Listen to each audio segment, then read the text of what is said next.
এই বছর সিবিএসসি বোর্ডের মাধ্যমিক পরীক্ষায় হুগলি জেলার আরামবাগ বিবেকানন্দ একাডেমি থেকে পরপর ৬জন ছাত্রছাত্রী সর্বভারতীয় মেধা তালিকায় প্রথম ১০ জনের মধ্যে স্থান পেয়েছেন। ৫০০-র মধ্যে ৪৯১ নম্বর পেয়ে দশম হয়েছেন সৃজনী ঘোষ, যুগ্ম সপ্তম হয়েছেন সেমন্তী দেবনাথ এবং সৌরজা মুখোপাধ্যায়, তাদের প্রাপ্ত নম্বর ৪৯৪। আরাধ্য রায় ও দিশা চক্রবর্তী যুগ্ম পঞ্চম হয়েছেন, তাদের প্রাপ্ত নম্বর ৪৯৬। আর এখন আমাদের সাথে আছেন উৎসব মিত্র, যিনি ৪৯৭ নম্বর পেয়ে চতুর্থ স্থান অধিকার করেছেন। উৎসব মিত্রের বাড়ি আরামবাগের প্রান্তিক পল্লীতে। নমস্কার উৎসব, রাজদীপ ম্যাগাজিন ইউটিউব চ্যানেলে আপনাকে স্বাগত জানাই। তো আমার প্রথম প্রশ্ন হচ্ছে, আপনার পরিবারে কে কে আছেন এবং তাদের সংক্ষিপ্ত পরিচয় যদি আমাদের বলেন। আমার পরিবারে আমার বাবা, মা, বোন, জেঠু, জেঠিমা, পিসি, দাদা, দিদি নিয়ে আমাদের যৌথ পরিবার। আমার দাদুর বাবা অর্থাৎ প্রপিতামহদের সবাইকে নিয়েই আমরা যূথবদ্ধ হয়ে থাকি। এ প্রসঙ্গে বলে রাখি, আমার এক জেঠতুতো বোন এবং খুড়তুতো ভাইও এবছর মাধ্যমিক পরীক্ষায় ভালো ফলাফল করেছে। বাহ, ঠিক আছে। আমার দ্বিতীয় প্রশ্ন হচ্ছে, আপনার সাফল্যের জন্য আপনি কার কার অবদান স্বীকার করবেন? আমাদের বিদ্যালয়ের সকল সম্মানীয় শিক্ষক শিক্ষিকা, আমার প্রাইভেট টিউটররা, আমার বাবাদের স্কুলের স্যার ম্যাডাম ও আমার পরিবারের সকলের এবং সমাজের সর্বস্তরের মানুষের কাছেই আমার এই রেজাল্টের জন্য ঋণী ও কৃতজ্ঞ।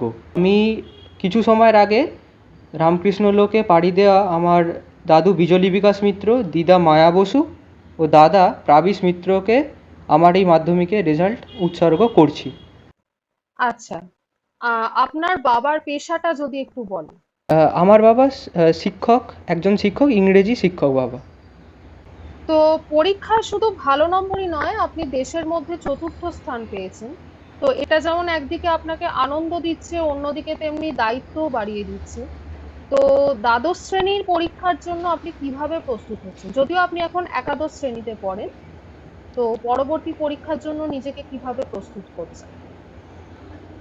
সবে 11-এ ভর্তি হয়েছি, স্টেপ বাই স্টেপ এগোচ্ছি। আমার প্রাইভেট টিউটার্সরা এবং যে ইনস্টিটিউশনের সাথে আমি যুক্ত হয়েছি সেখানকার শিক্ষকরা যেমন গাইড করছে সেইভাবে এগোচ্ছি। আচ্ছা, খুব ভালো। তো বিভিন্ন সংবাদ মাধ্যমে আপনি বলেছেন যে আপনি একটা টার্গেট ওরিয়েন্টেড পড়াশোনা করেন। তো কিভাবে আপনি প্রতিদিন টার্গেট সেট করেন এবং কিভাবে সেই টার্গেটটা আপনি ফুলফিল করেন, এটা যদি আপনি একটু সংক্ষেপে আমাদের বলেন। টার্গেট ওরিয়েন্টেড পড়াশোনা বলতে আমি আগের দিন ঠিক করে নিই যে আমাকে কী কী পোর্শন বা কী কী পার্ট কমপ্লিট করতে হবে এবং সেগুলি আমি টার্গেটে ইনক্লুড করি। আমি এটা স্ট্রিক্টলি ফলো করার চেষ্টা করি। যদি কোনো পোর্শন ইনকমপ্লিট থাকে সেটা পরের দিনের টার্গেটে ইনক্লুড করে সেটাকে কমপ্লিট করার চেষ্টা করি। আগামী দিনে যারা দশম শ্রেণীর পরীক্ষা দিতে চলেছে তাদেরকে আপনি কি টিপস দেবেন? এনসিইআরটির বইগুলো নিখুঁতভাবে পড়তে হবে, প্রতিটি লাইন ধরে ধরে পড়তে হবে।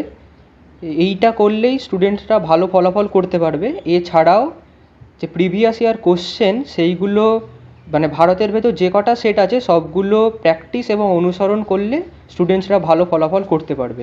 তার মানে এনসিইআরটি বই বলতে আপনি টেক্সট বইগুলোর কথা বলছেন, মানে স্কুল হ্যাঁ টেক্সট বই, মানে হ্যাঁ, সেগুলোই যদি সেইগুলোকে নিখুঁতভাবে পড়তে হবে। নিখুঁতভাবে পড়তে হবে। খুব ভালো।